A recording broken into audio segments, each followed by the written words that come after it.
Hey there, I'm Vita from Rooted Arts. Thanks for joining me for this video on posture.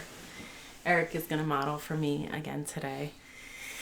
One of the things that you want to really be conscious of when you evaluate your client or family member, whoever you're working on's posture, is that it can feel intimidating to have someone just looking at you and judging your structure.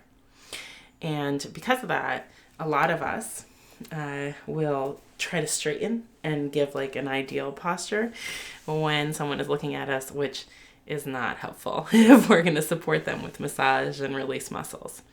So first, I'm going to ask Eric to just shake out, shake loose, and do a little dance. Yeah, good. And then to just settle into the standing position that feels natural, right? I don't really want it to be straight because then you can't see. So we're going to use those bony protrusions that I've talked about before to measure where his alignment is. And that's going to help us cue in to what muscles need to be worked on. So we're going to start at the top of his head. And you can start, at the foot or at the head. You can really start anywhere, but I like to go in a linear fashion and then circle back around. So behind his ears are those malleoli, those bones that stick out, those bumps, right? You can feel them on yourself. Sorry, not malleoli, the mastoid processes. And what I'm going to do is stand in front and see where my hands line up when I'm touching them. And I can see that the right side of his head is a little bit more forward. Now you can look from all around to see where the line is from the mastoid process to the top of the shoulder.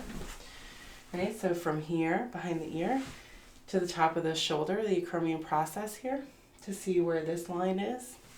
And all of this is just more information. So I'm going to look at his collarbone, right? Anywhere that the bones are sticking out, there are those attachment sites, right? It's where our muscles and tendons tend to attach. They're also just handy guides about what's happening with the structure and how the soft tissue is affecting it. Now, when I look at his collarbone, I can see that the right side is a little bit back and the left side is a little bit forward. His left shoulder is behind.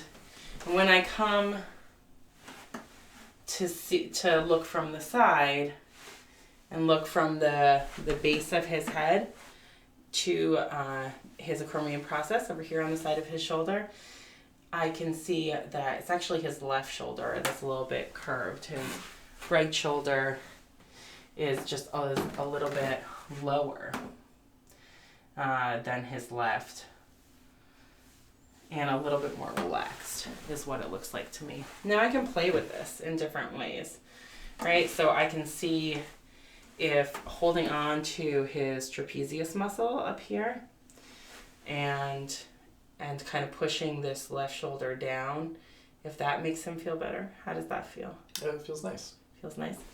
Or I can kind of imitate the same motion by lifting up on the shoulder that seems depressed and kind of putting it in, right? We're looking for balance because most of the time discomfort comes from imbalance.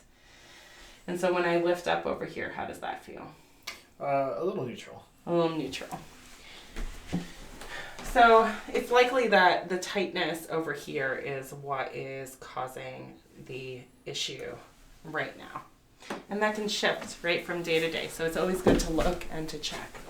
Now if I go in to check his hips, again, I'm finding those bony spots on either side to palpate.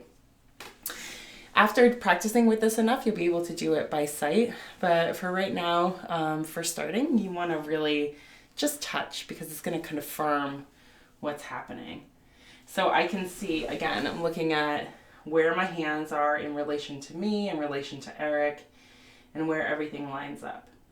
And so I'm looking at where his shoulder comes down over my hands and his left hip is a little bit in front of his right, even though when I look down, I can see his right toes are in front of his left.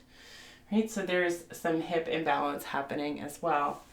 And when I look down a little further, I can see that the back of his knees are hyperextended. So that means that they're really flat back here.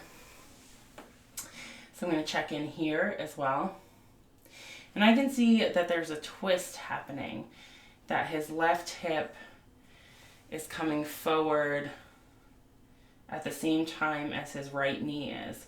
So I'm just going to hold on to his quads above his knees and push back on his left hip and look at what happens to his structure and ask him how it feels. A little uncomfortable, but it's better. Yeah.